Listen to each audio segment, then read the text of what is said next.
Şerife'nin örgü dünyasına hoş geldiniz. Bugün yapımı kolay, istediğiniz her türlü örgüye uygulayabileceğiniz hem bebek örgülerine hem bayan örgülerine uygun bir model göstermek istiyorum. Modelim 2 ilmek ve katlarından oluşuyor. 2, 4, 6, 8, 10 şeklinde 2 ilmeğin katlarını ayarlamalısınız.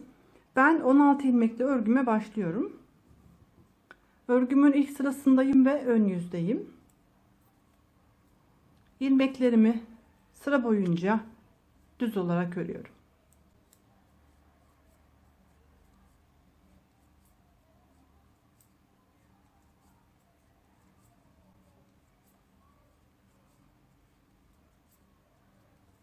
İlk sırayı ön yüzde düz örerek tamamladım.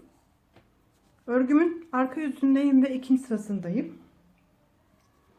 İkinci sırada arka yüzde kenar ilmeğinden sonraki ilmeği bir kez ters örüyorum. Bir kez doluyorum.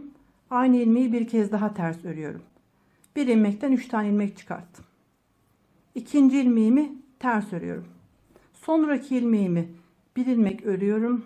Bir ilmek doluyorum ve tekrar bir ilmek örüyorum. Sonraki ilmeğimi ters örüyorum. Bu şekilde önce bir ilmekten 3 tane ilmek elde ediyoruz. Sonra bir ilmek ters örüyoruz.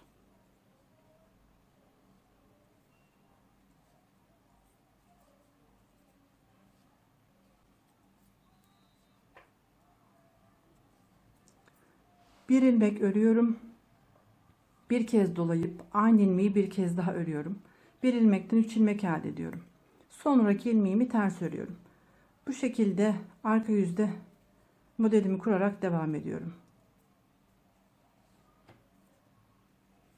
Örgümün ön yüzündeyim ve 3. sırasındayım. Kenar ilmeğini örmeden aldım. Burada bir ilmekten çıkartmış olduğum 3 ilmek var. Bu 3 ilmeğin sondaki olan ilmeğini diğer ilmeklerin üzerinden atlatıyorum ama örmüyorum. Devamında 3 ilmeği birlikte düz örerek topluyorum. Şu anda şişimde 4 tane ilmeğim var. Burası bir ilmekten çıkartmış olduğum 3 ilmek. Bu ilmeklerin en sonundaki olan ilmeğini örmeden atlatıyorum. Diğer kalan 3 ilmeğini bir defada topluyorum.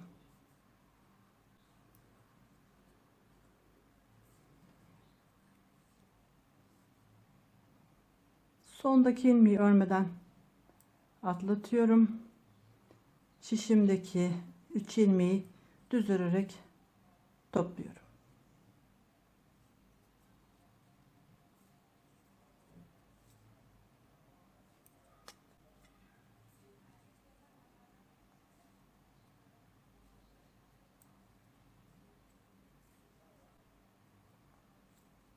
Kenar ilmeğiyle sıramı tamamladım. Örgümün arka yüzündeyim. İlmeklerimi sıra boyunca ters olarak örüyorum.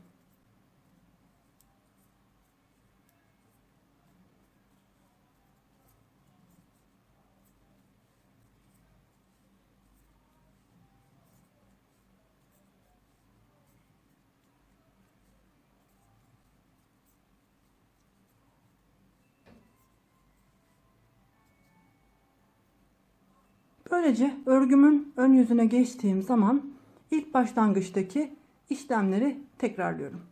Bir kez daha hızlıca ikinci modelimizi de görelim. Ön yüzde ilmeklerimin tamamını düz olarak örüyorum.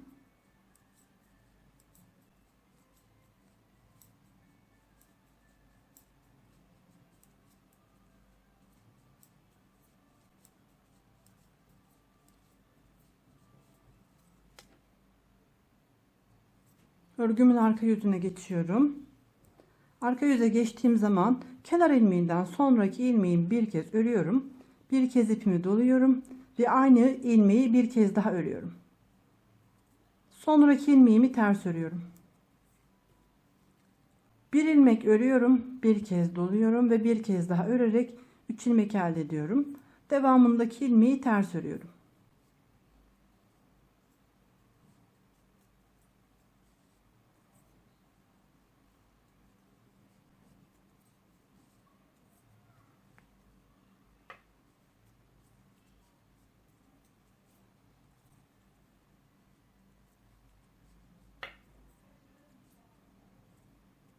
Bir ilmekten 3 ilmek elde ettim.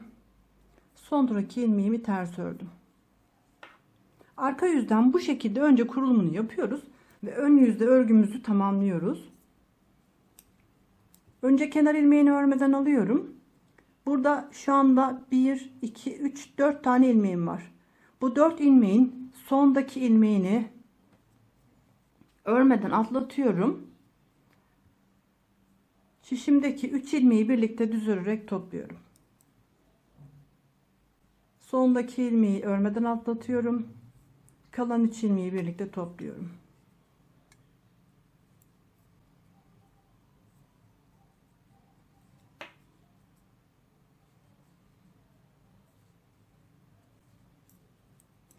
Burada önde tek ilmeğim var. Arkada bir taneden çıkarttığım 3 ilmek var. Bu 3 ilmeğin sonundaki ilmeğini diğer ilmeklerin üzerinden atlatıyorum ama bunu örmüyorum.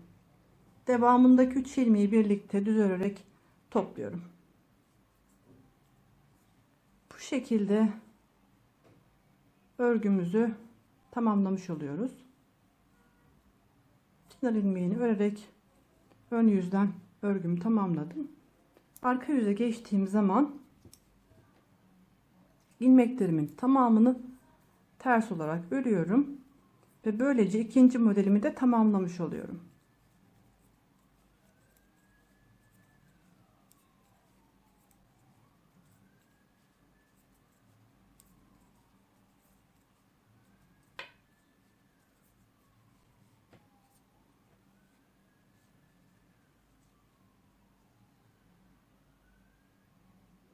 Modelimin ilerlemiş görünümü bu şekilde olacak.